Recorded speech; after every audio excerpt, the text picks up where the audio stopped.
A family is a place where minds come in contact with one another. If these minds love one another, the home will be as beautiful as a flower garden. But if these minds get out of harmony with one another, it is like a storm that plays havoc with the garden. Scriptures is 1 Corinthians 13, 1 through 13. If I speak in tongues of human beings and of angels, but I don't have love, I'm a clanging gong or a clashing cymbal. If I have the gift of prophecy, and I know all the mysteries and everything else, and if I have such complete faith that I can move mountains, but I don't have love, I have nothing. If I give away everything that I have and hand over my own body to feel good about what I've done, but I don't have love, I receive no benefit whatsoever. Love is patient. Love is kind. It isn't jealous. It doesn't brag. It isn't arrogant. It isn't rude. It doesn't seek its own advantage. It isn't irritable. It doesn't keep a record of complaints. It isn't happy with injustice, but it is happy with the truth. Love puts up with all things, trusts in all things, hopes for all things, endures all things. Love never fails. As for prophecies, they will be brought to an end. As for tongues, they will stop. As for knowledge, it will be brought to an end. We know in part and we prophesy in part, but when the perfect comes, what is partial will be brought to an end. When I was a child, I used to speak like a child, reason like a child, think like a child. But now I have become a man, and I put an end to childish things. Now we see a reflection in the mirror, then we will see face to face. Now I know partially, but then I will know completely, in the same way that I have been completely known. Now faith, hope, and love remain.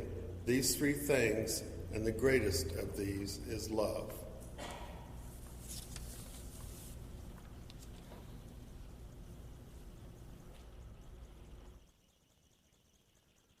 Had my weekly conversation with my friend Robert in Kansas City this week.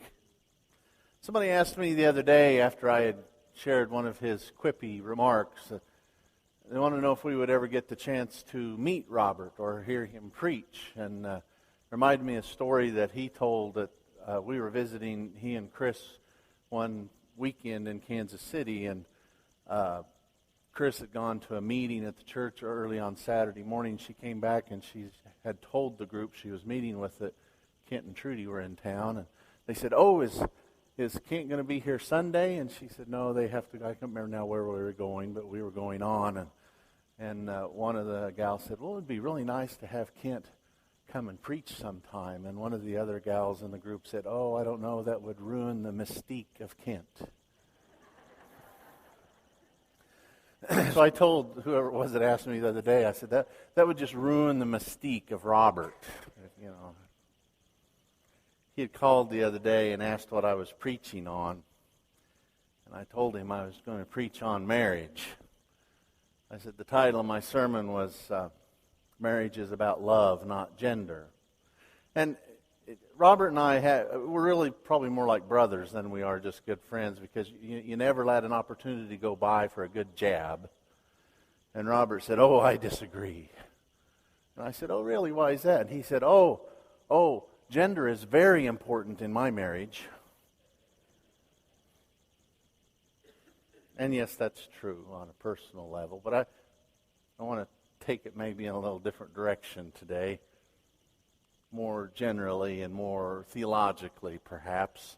When I put this celebration series together, the topics, as I thought about current events, were really kind of a done deal. I mean, we all know, if you pay any attention to the news or newspapers or the radio or whatever, you know the things that are going on out there.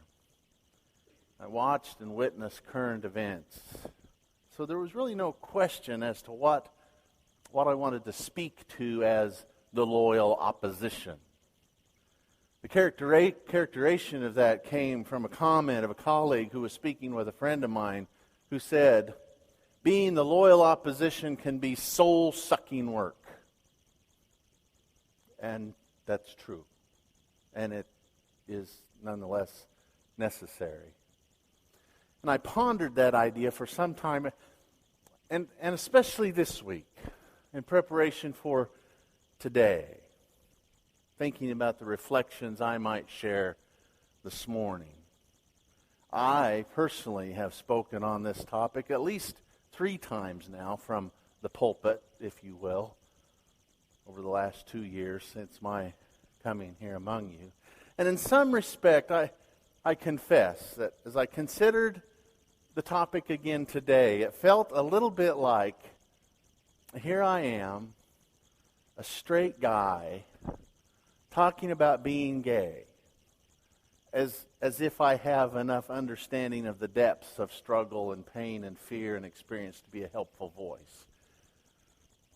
As a white, Protestant, straight male in the world we live in today, there is really a lot I don't know because I have never experienced it. I have never feared for my life or my job or my family or my status simply because of the color of my skin or my religious persuasion or my sexual orientation. It's never been an issue. I don't know what it's like. And sometimes it feels a little worn and weary. Sometimes it feels a little bit like I am preaching to the choir, as they say. I sat in my office the other day, and the words of Abraham Lincoln, some attributed them to Mark Twain, but the words "in temptation" came to mind. Better to remain silent and be thought a fool than to speak out and remove all doubt.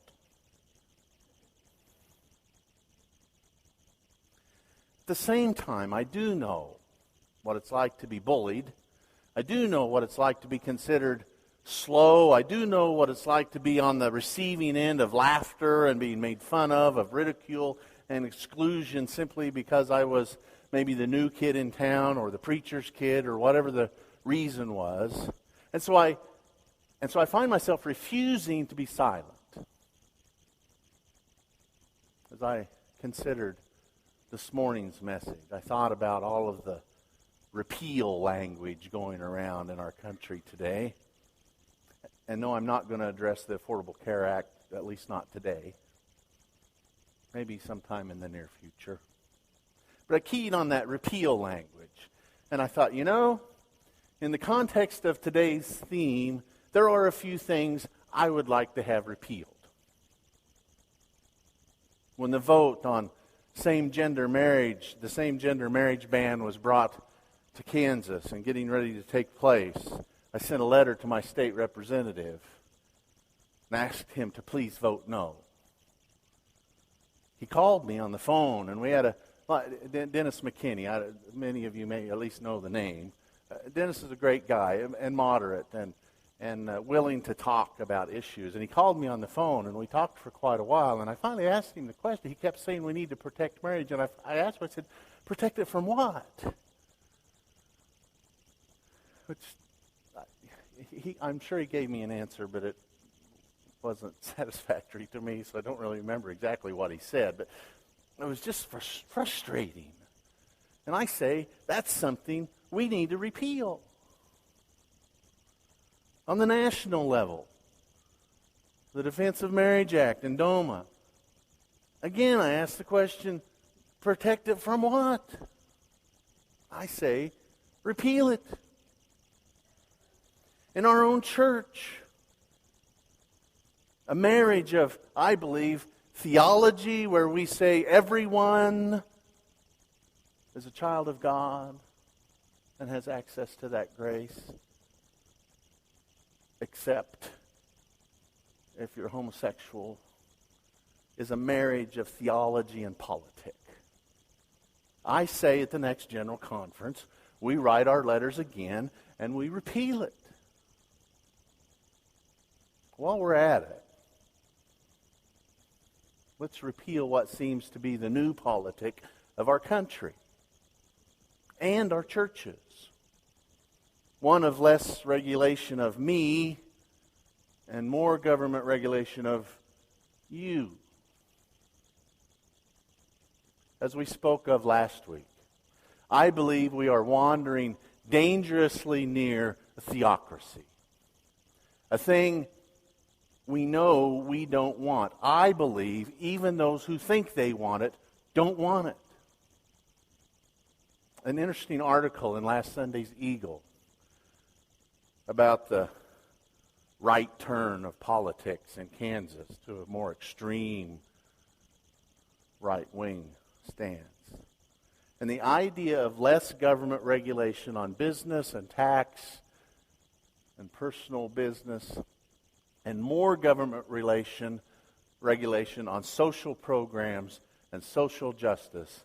And in my opinion, if one cannot see this as a melding of state and church, one is asleep and or ignoring the evidence. They are reaching into the bounds of the church and dictating what it is we can and cannot celebrate and give voice and right to. Today we talk about marriage, traditional marriage, and the idea that in the government we somehow need to uphold and protect traditional marriage as it's defined in the Bible. One man, one woman.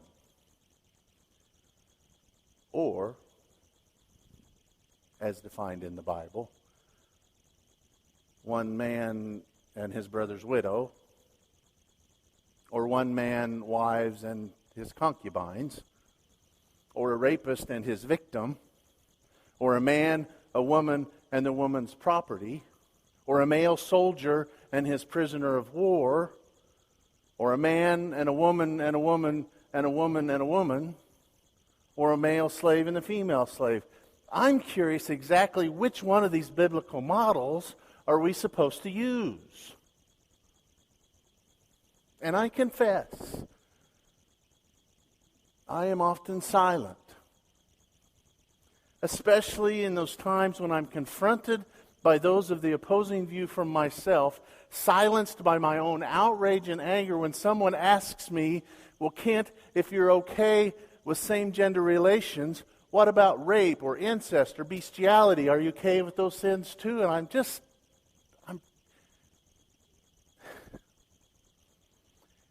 too angry to respond. And at the same time, that kind of idea doesn't even deserve a response, in my opinion. I just want to grab him by the lapels and say, really? That's what you're going to compare it to? And yet, I know the dangers of responding in kind. It's rarely helpful, if ever. And so I look for humor to balance myself. Reminded of the comedian, I can't remember her name, who said, the Bible contains 6 admonishments to homosexuals and 362 admonishments for heterosexuals. That doesn't mean God doesn't love heterosexuals. It just means they need more supervision.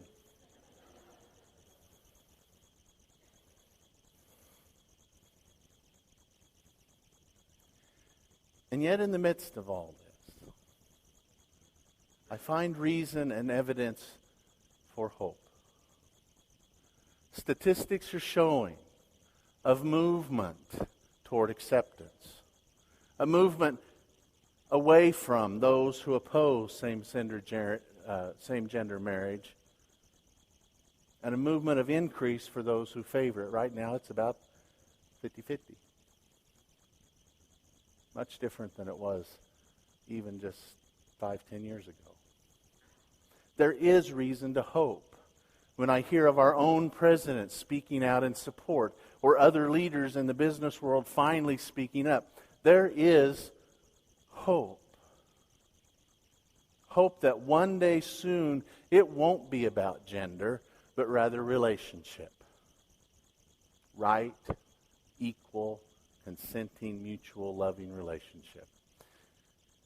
One of my seminary professors who was at St. Paul School of Theology at the time, she's now the professor of African American religion and theology at Yale Divinity School.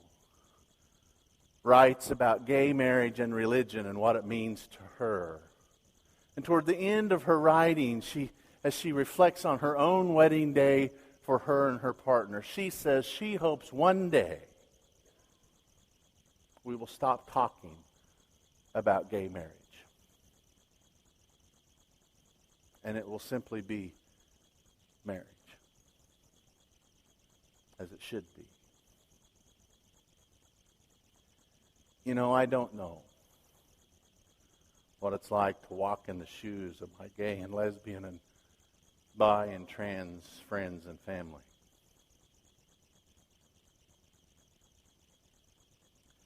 But I do know love. And I look out over our church here at College Hill. I walk the streets of Wichita, and I see those in leadership across the country, and I see people like John and Debbie and Mike and Brian and Bill and Meredith and all of those who long and know love.